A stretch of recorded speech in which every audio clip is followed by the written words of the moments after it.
We got Carlos Ramirez here with us. He's from CR Canine. They're based out of Ocala, Florida. We're just gonna talk dogs and see how this goes. That's right. Thank you so much for having me. Always doing stuff together, so it's nice to do one more thing again. Yeah, exactly. You know, I figured we're gonna do these with different trainers, different dog industry kind of folks. So I figured it's only right to start off at home. That's right, man. I appreciate it, and it's always this kind of stuff is always super nice too, because I feel like it gives everybody else a look into industry people the way we know them. You know what I mean? It's something that I feel like we have a different relationship with a lot of these well-known trainers because we spend so much time with them. We travel together, we do different things where maybe a lot of people don't get the opportunity to do these things with them. So it's these kind of things give you like a personal look into what we do and how we interact and stuff like that. So I think it's a great idea. Definitely, man. So, well, thanks again for coming here. Yeah, of course. Why don't we just start off, how did you get into dogs? Man, so I don't think for me, there was like a specific point that I got into dogs. It's something that I always liked. I was attracted to it. I grew up in a horse farm. So growing up in a horse farm, there's always dogs around, There's always the dogs that we help us around the farm and stuff like that. And for some reason, I always gravitated towards them. Like my whole family was training horses and I'll focus on the horses. And I love the horses. Don't get me wrong. I grew up in a horse and I love them. But for some reason, I always gravitated towards the dogs. Like I always wanted to mess with the dogs. So after trying a lot of things, like I went to culinary school, I went to mechanical engineering. I tried so many different things. And then one day my grandmother literally just making fun of me, told me like, well, if you can train horses, maybe you can train dogs for a living. Can I just making fun of me? And I was like, you know what, let me check it out. And I started doing research, found a school, and then just took it from there. And one thing led to the other. I just started apprenticing under people, and just one thing led to the other. Now, we have our own business and stuff. So nice, really nice. Nice. Do you? So I've watched a documentary and read a book by this horse guy named Buck Brenneman. Yeah. I found with zero horse experience, I found kind of some commonalities between horses and dogs as far as training goes. Have you drawn any parallels between the two? Absolutely, and more with working dogs, because with working dogs and dual purpose dogs that bite, you have a very fine line. The room to make mistakes is very fine, and then that's the same with horses.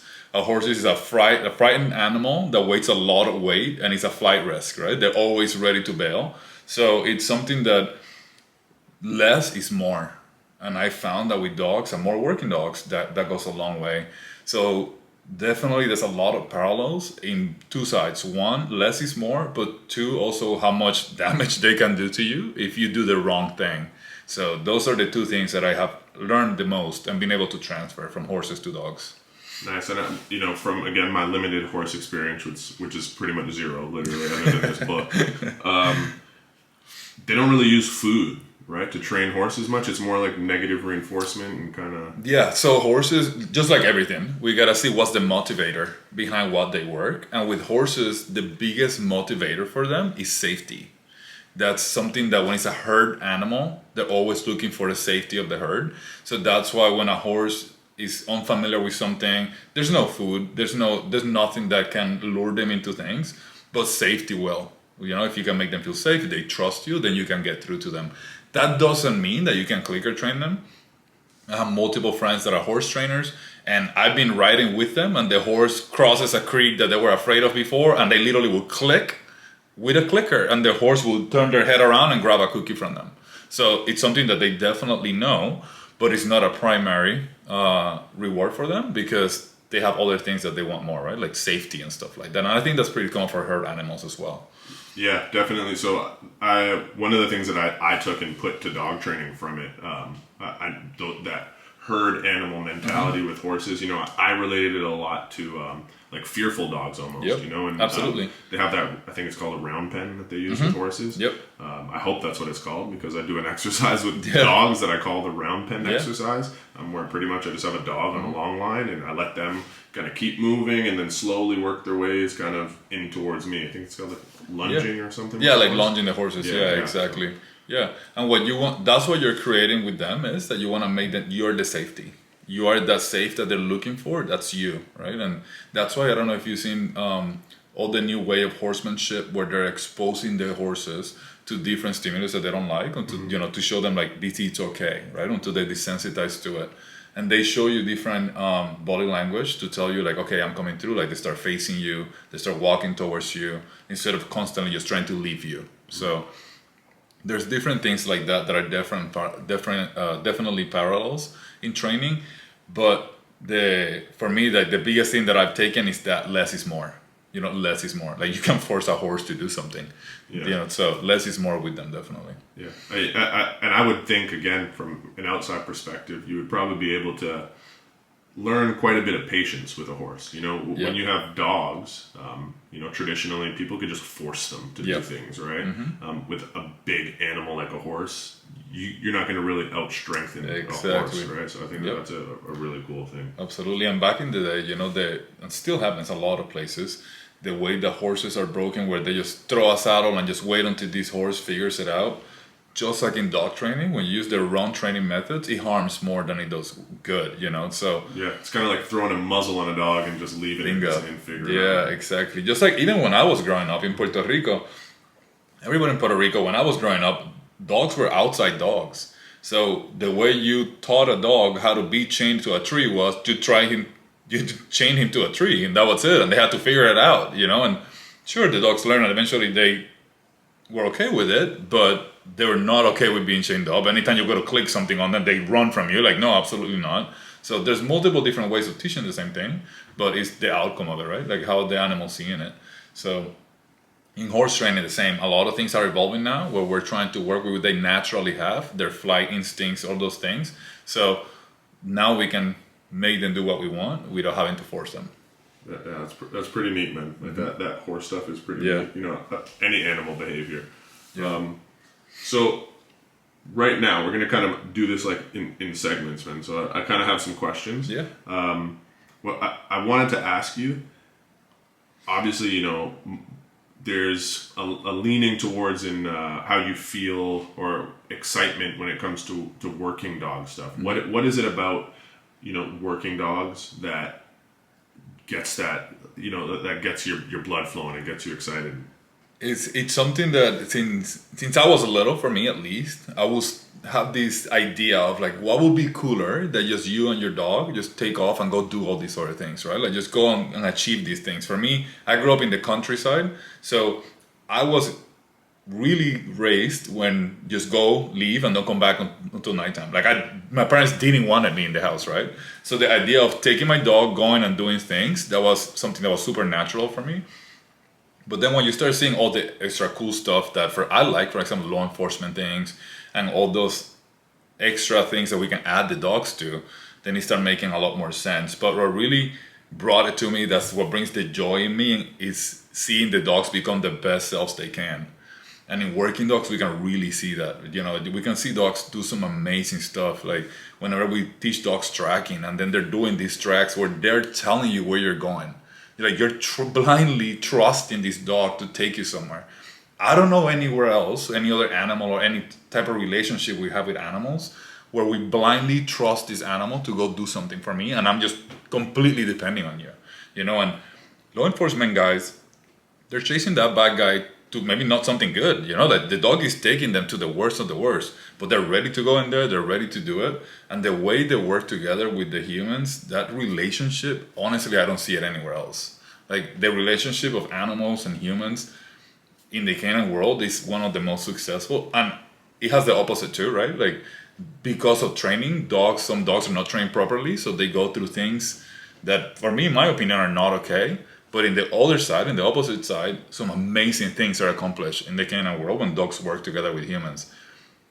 And that's where I'm able to see it the most, you know? So that, for me, that's the excitement, to see the dogs be able to have that click in their work and just go do it together with their humans. And like, I wish I could do that. That's definitely one of the things that I like on my job. I like training and stuff like that, but going to deploy with the dogs, I never had the opportunity to do that because I'm just a trainer. And it's something that maybe, hopefully one day I'll be able to do. But seeing the guys that I help and the handlers that I train do that and achieve that with our dogs, man, that there's nothing better than that. Really, it just really completes everything for me.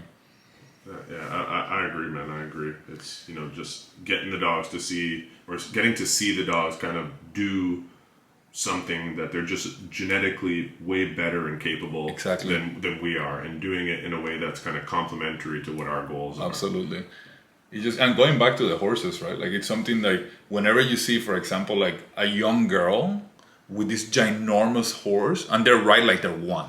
Like they can ride without a saddle, full speed down a field, and they look like they're one, like together. That's the kind of stuff. Like, look, I get goosebumps just talking about it, because you see the same relationship with dogs too. Like you see them just click with their partners, and in one way they become like one, doing this one task, and that's awesome for me. That's really what makes it happen for me.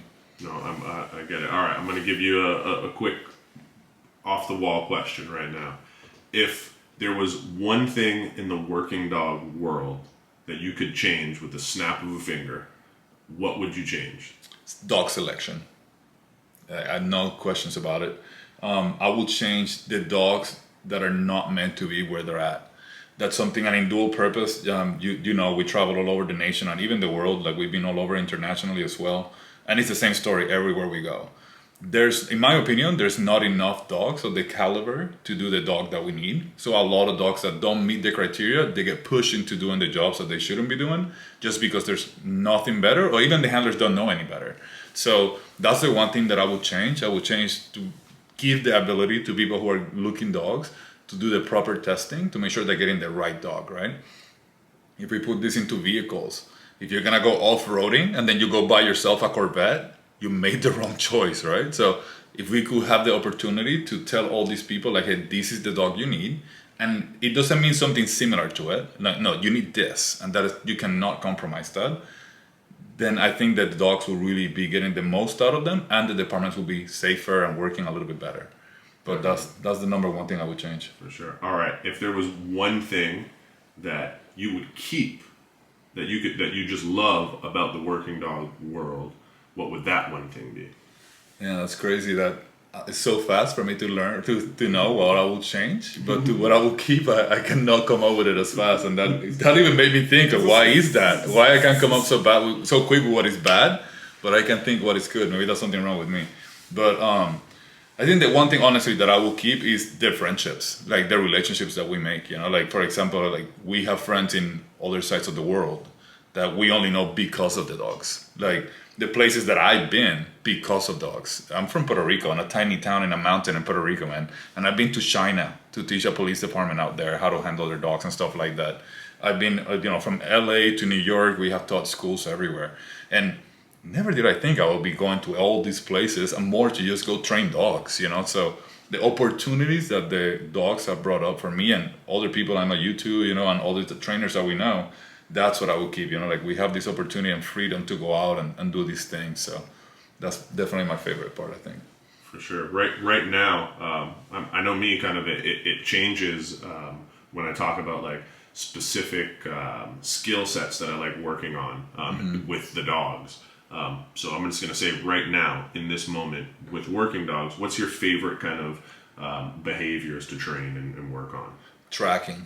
I'm all about tracking right now. It's really, it's something that I'm not teaching the dog. I'm just honing their skills because they're so good at it, born, right? They're born tracking. There's anyone that said they're teaching their dog how to track, they obviously haven't seen a baby lab, like 8 weeks old, chase a rabbit through a field. Then nobody taught them that. It's a natural skill that they have to survive. But being able to communicate this one specific odor is the one that I want to follow for however far.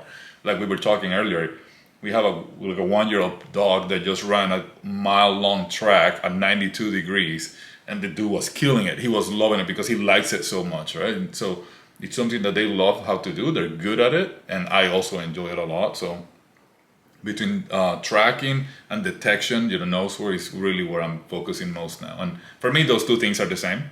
Tracking and detection is the same. You're just detecting a person down a trail or detecting something specific, but it's just recognition of odor. So I really, that's what I'm into right now, tracking. And I think that it's cool. Like, one of the reasons why I wanted to, start doing these little segments is so people could get to kind of have almost like a long format conversation with, people in the dog industry that they may haven't had that opportunity to yet. And I think the people that know you maybe from social media or maybe have attended a seminar or something may be surprised by that answer. Yeah. Right. And it's like, I would kind of guess that answer because I know you a little bit better. But I think most people would say, "Oh, bite work." Yeah, definitely. Decoying or bite work. That's going to be right up. That's what Carlos's favorite thing is to do, right? And it's and obviously that's what I do the most of, and I like it a lot, and it's where I pretty much got started in the industry. But the industry is changing a lot, and also as trainers, we have to keep evolving. We have to keep growing and changing. And I love decoying, but this tracking really intrigues me. It really gets me going. It gets me. There's a lot of things that I'm still learning and I'm trying to figure out as I go. So it still has that, intriguing thing. And it's not like I'm not learning anything about decoying anymore. I'm learning every dog. We learn something new about decoying. But I've done so much decoying in the past and not as much tracking. So just getting into this tracking and now doing more and more where that's kind of mostly what we do now is tracking and detection stuff. It's like that new, found like passion of something else that I also like a lot. So I had a lot of reps in the suit. We're just putting as many reps in tracking as well. Playing catch up now. Playing catch up, exactly. Playing catch up. A lot of deposits in the decoying bank. Exactly. Right? The decoy bank account is overloaded. We're just trying to make the other bank accounts come up too. Come and match. Exactly. Absolutely. And decoying is a young man's game. Unless you're, no pun intended, Howard Young. Exactly, Howard Young.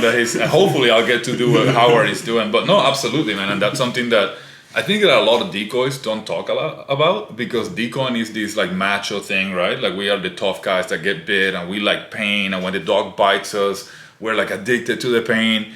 Man, we're human, like we hurt the same. Like a lot of people have seen me in a seminar work 35 dogs in a row, but they don't see me that night with an IV on my hand, on my arm, and I can barely walk the next morning. And I think that that's something that also goes, because of machoism and, egos can kind of go overlooked or just bypassed. You and I have had some pretty serious injuries, health situations, health issues, but both of us have had the same thing happen to us. Would you want to kind of maybe, it's a little bit of medical information. Yeah, no, of course. Let the people know. So after for a while I was decoying very, very intensely day in and day out. And for those of you who knows the equipment that I use, I like to work with semi-comp suits, but I also have a competition suit that I wear when I want to work a dog and put a lot of pressure on them, and also let the dog feel me. So if I'm putting a lot of pressure on the dog, I want the dog to be able to put a pressure on me back, right? I want the dog to be able to let that out and let it out on me. So it's all cool and dandy. The dogs learn a lot. The handlers learn a lot. The drill works perfect. The training goes great. But when training is done, then you and I, the decoy, we have to deal with the aftermath of it. And in this specific occasion, I think we decoyed for like 3 or 4 days straight in a seminar that we were doing. And all the dogs were hammers. The dogs were doing amazing work. And I was the only decoy. And I worked all the dogs in and out, in and out, in and out. So my left arm got completely bruised. Like my veins in my arteries in my left arm started even collapsing from the inflammation on it. And a lot of blood clots were formed in my veins and my arteries. And then those blood clots slowly travel and they got allocated in my left ventricle of my heart. So that ventricle kind of got enlarged, got inflamed a little bit from all the blood clots and stuff. So I had my doctor told me you cannot decoy for like over a month. So it was probably around a year ago, something like that, a year and a half ago. And it was during the winter time. And a lot of people were asking me I haven't seen you in the suit in a while. I went to a couple seminars and I didn't actually jump in the suit. That's why. It's because I had medical orders that I could not jump in the suit. So there's two sides to this, we have to be able to work the dogs, to let the dogs beat us up and get a good feeling of what it feels to hurting someone. But you have to get back and do it tomorrow. You have to be able to come back and keep doing it. And not just that, outside of the dogs, we have families, you know what I mean? We have people who depend on us. So you have to look further than just the cool part of it and letting the dogs, hammer you around. So if I have an advice for everyone that's a decoy and that wants to keep going, this is 2021, you know what I mean? We're not caveman anymore. We can do the same work, the same quality, put the same pressure on the dogs, let the dogs feel us, but we have equipment to allow us to do that safely. I was one that was always against gauntlets and nothing. I just want the dog to hammer me. If way better if the dog can do bite work today, tomorrow, and the day after, than if only can do today because you got so hurt that you cannot work for another week, right? So it benefits the dog more that way. So there's, like you said, it is a young man's game. And as you get older, then you need to start being smarter about how you work your dogs. And I'm 35 years old. It's not like I'm not an 80-year-old man, but I've been decoying for 10 years now. And 10 years of getting hammered by the dogs, it adds up, and it adds up really quick.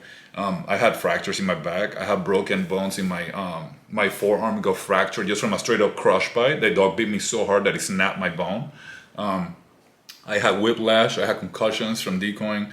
Like a week ago, a dog almost knocked me out by hitting me with a muzzle perfectly on the shin. Like it felt like an uppercut. Like that didn't. Like I saw stars for a minute. So all those little things add up, right? It's like a boxer. Like there's gonna be a point you can't do it anymore.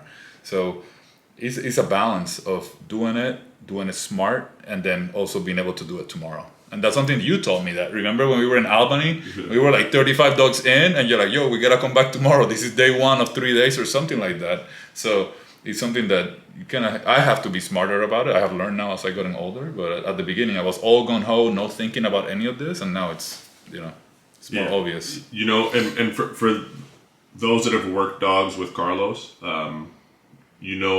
that he goes out there and gives it his all, literally, every time he works a dog. Yeah. So you've been decoying for about 10 years now, and some people will hear that and say, wow, that's a really long time. Other people will hear that and say, wow, you're green. You're brand new to this. Exactly. Something that stands out to me is like, I've known people that have decoyed for 20 years, but decoying for them for 20 years is once every 2 weeks. Yep. They work a dog, and it's the same dog, right? Where some people can decoy for 5 years, and they're decoying 5 to 7 days a week, and it's new dogs every time. Yep. So that kind of leads into we can talk a bit about experience and what's your feelings on experience, as commonly referred to in the industry, like, hey, I've been doing this for 40 years, or I've been doing this for 5 years. What do you think that says, or does it say anything? So for me, it definitely says something, and it says, the respect of somebody who's been doing this for so long. But I think in this industry, it's also used a lot to put down people. It's not used to like, hey, I've been doing this for 4 years. I have 40 years of proven experience. So let me show you another way of doing it. It turns into like, well, what do you know? Because I've been doing it for 40 years. You only been doing it for 10, right? So it's kind of used for that. But for me, 10 years don't measure nothing, because you could have been 10 years working puppies in somebody's backyard, or you could have spent 1 year with a police department that has 15 dogs in their roster, and 10 of those dogs are in the SWAT unit. So you're training constantly all over the place. That guy has way more experience than whoever's been doing it for however long, at a lower level. And even for us, whenever we try to get new decoys in to help us, or to start someone apprenticing under me and stuff like that, I have people apprentice under me with twice as much experience in years. Like I had a guy that apprenticed under me, and he was doing it for 15 years. He's been decoying dogs, and I only have been doing it for like 7, something like that. But he's only been doing sports. He hadn't had that much law enforcement experience, versus since I started, I only done law enforcement, and at a pretty high level, right? With law enforcement departments that have, like, down in the South, man, these guys are getting bites like crazy. With some military units, with government contracts. So I have the opportunity to have a big, vast difference, right? Like I decoyed in a lot of different places. And for me, a broad experience is better than just one narrow that has a lot of years, And very well that anyone who starts claiming I have been doing this for all these years and all of that, the ones who really have it, they'll come out and show you with their suit. They're not gonna just drop the number of years. They're gonna be doing something amazing. Then you're gonna ask them, wow, how long have you been doing this? 20 years? And you're like, oh man, it shows. You know what I mean? And there's these other people that are like, I've been doing this for 40 years. And then you ask them like, oh yeah, let me see your job. And they send you a video from 1992. It's like, what? That's the latest thing you have? Like, come on, man. You know, and like I'm not an everyday social media guy. Like I'm not as consistent as I would like to be more. So a lot of people are like, oh, you're not doing anything. Oh, you're not working. The reason I'm not on social media is because we are working, because we are doing so much stuff, you know. So for me, it's a lot more value in going out there and doing what you want and putting in the work. And don't worry about the years. Don't worry. Just go work every single day as much as you can. And then how many years you've been doing it doesn't matter for me. All right, so we're going to change the topic a little bit right now. If you could give one piece of advice to every pet dog owner in the world, and they were gonna follow that advice. So it was magic advice. You gave that suggestion, and then they're gonna follow it. What is that advice? What would you give to them? What would you tell them? Stop making your dog the king of the house, the king or queen of the house. There's something that I think that a lot of people don't grasp is that they think they're helping their dog by babying them and letting them do what they want and making them feel like they're the king of the house. But that actually harms your dog because it makes your dog feel lonely. And I know that's hard to understand, but if your dog feels like he's the boss and he's in charge and nobody else in the house is in charge, he feels lonely in that leadership role. And that's why a lot of dogs show problems. They show like they're unhappy and stuff like that because they're not doing their job. They're not being a dog, right? So we need to realize that sure, we need to be good to our dogs and be nice to them and love on them. And I'm the first one. I'm super affectionate with my dogs. Everybody that knows me knows I'm constantly being affectionate with my dogs. But when it comes to my house, they're dogs. You know, they just are pets, and that's more beneficial for them than if I try to make them my kid, my baby, right? Like no, they're my dog. They're treated like dogs, and they are happy being dogs because that's what they are. So if I could give one piece of advice to all pet owners out there is treat them like dogs. Don't treat them like babies because they're not your baby. They're your dog. So I think that's an awesome piece of advice. So CRK9, you guys also do pet dog training, board and train programs, and so forth, right? So what do you see like being? You know, this is a genuine question because I want to see if it kind of translates as well from where I'm at. Yeah. But what are some of like, let's say the top two most common problem behaviors that you guys run into?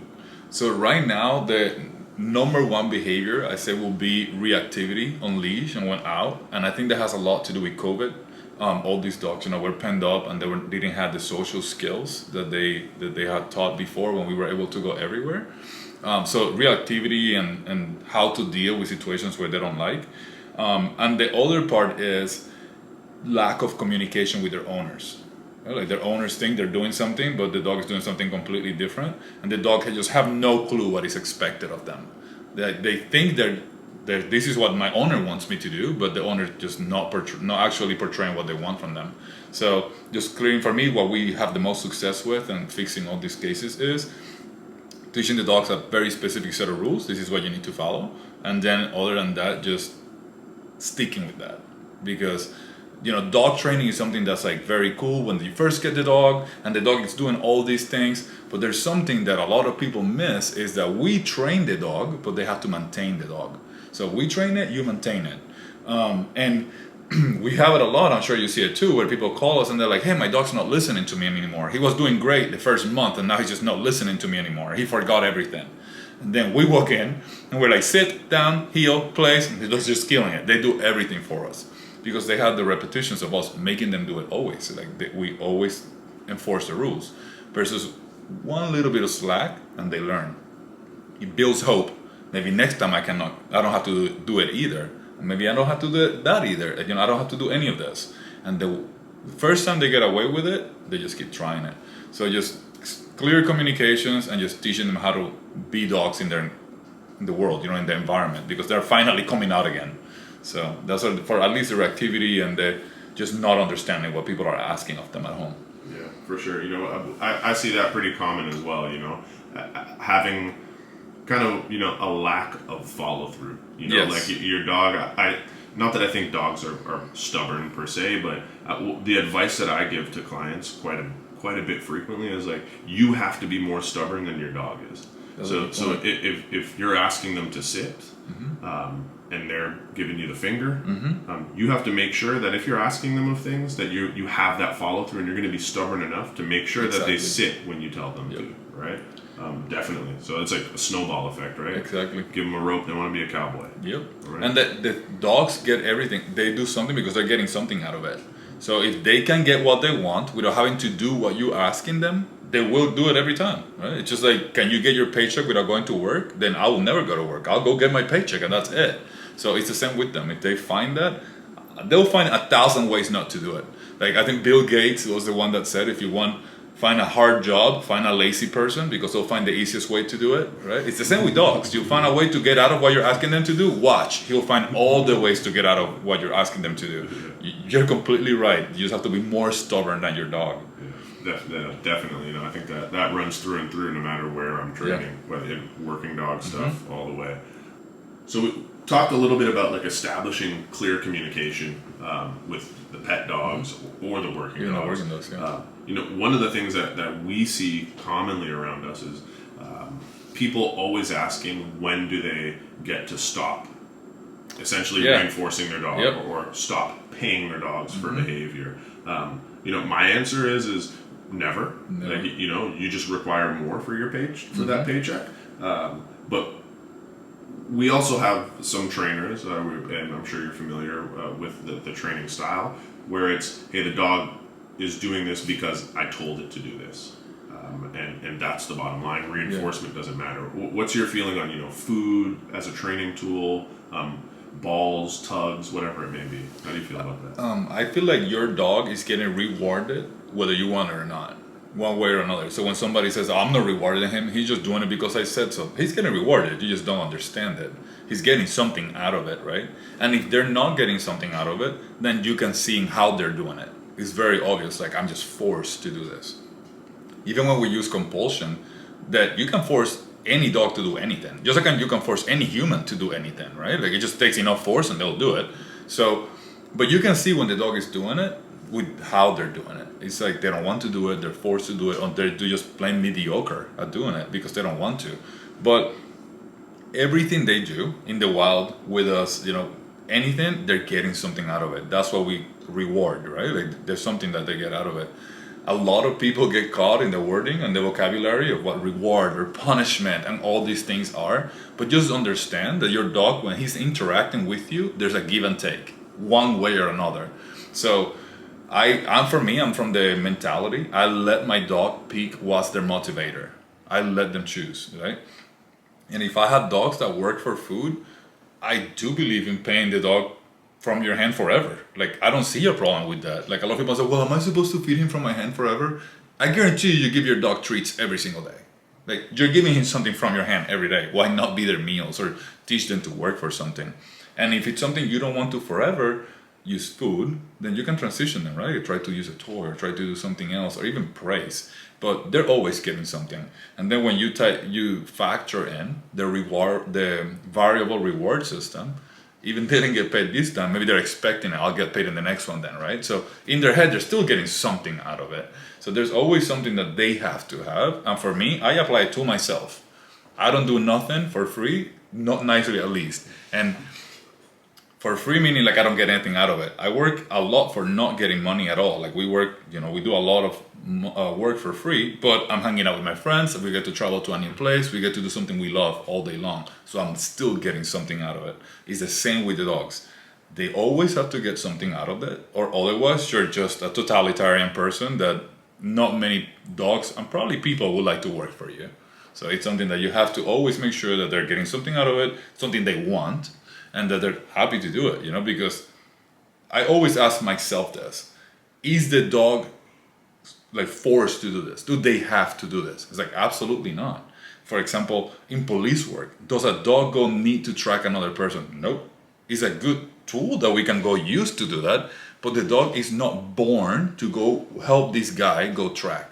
He was born to do something else. He's a dog, right? He's born to go walk, to do all these things. We just happen to catch a behavior that is useful to us, so we use it to help us. But the dog has to get something out of it, because finding that guy doesn't get the dog nothing. Of course, they get the bite, they get all of that, but you're the one who gets something out of that, not the dog. He can just as well go bite you, a decoy, that's his friend, and he will have just as much fun, right? But the reason he went and tracked that felon and they put him in prison is for you. You know, that's not the dog's job. We are making it their job. That's not what they were born for. And a lot of people go into the tangents like, oh, these dogs were bred to do this and blah, blah. Dogs are meant to be dogs, and we use them as a tool because they're good at it, right? So if the dog is being forced, he doesn't get out of it, and he hates it, that's abuse. That's when you shouldn't be doing this. Like, if a dog doesn't want to go track a guy, but you force him, that's abuse, in my opinion. So that's why, for me, the reward, the motivation, all of it, that's the basis of everything we do. All right, man. So I'm going to kind of wrap this all up. I wanted to ask you about those. You made a mention of the 3 principles. Would you mind kind of just going into a little bit of detail about that? Yeah, absolutely. So the 3 training principles is timing, consistency, and motivation, right? All the dogs are always working for something, so there has to be a motivation behind what they do. That can be food, a toy, social reward, which are pets and interacting with their family and owners. Then the other one is consistency. You need to be consistent with what we're working with your commands, with the rewards, with the way we enforce the commands. That's what's gonna make the dog know this is not just today, this is forever. This is how you do it. You have to be consistent with it. And the other one is timing. Timing is the one that helps us mark and tell the dog that's what brought you the success. That's what brought you what you're looking for. That 1 second mark, that quick mark, and that's why the clickers are so powerful, because you're working with the speed of sound. Like there's not, that's super fast. So once we can mark that behavior with the right timing, that's what lets the dog know that's what I was looking for, that's what I wanted you to do. So those 3 principles are the basis for everything we do, including obedience, detection, bite work, tracking. It doesn't matter what it is. We're gonna use those 3 principles and make sure that the dog understands what we're talking about. They know they're gonna do it empowered because they're looking for something, and also they're gonna do it for a long time. It's not just gonna be one trick, it's something they're gonna be doing for a very long time. And that's where we use the training principles. And we always try to emphasize that at the beginning of everything we're doing. So before we even start, we make sure we tell the owners or the handlers, what is he working for? How are you gonna market? How bad does he want this? So all those little things help us work with timing, motivation, and consistency. Awesome, man.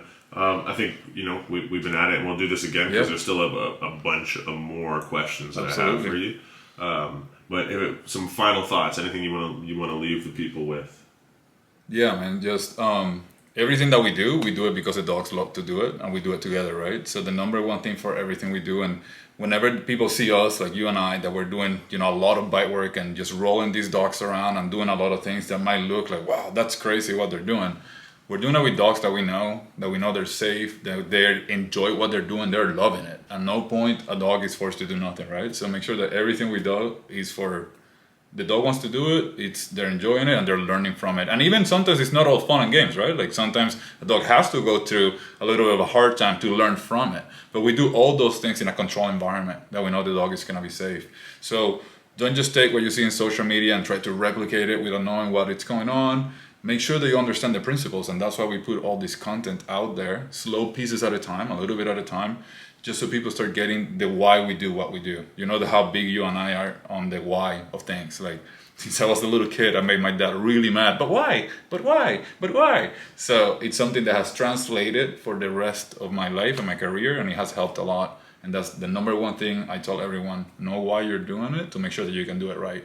So just keep learning and keep looking information, because that's the only way we can grow.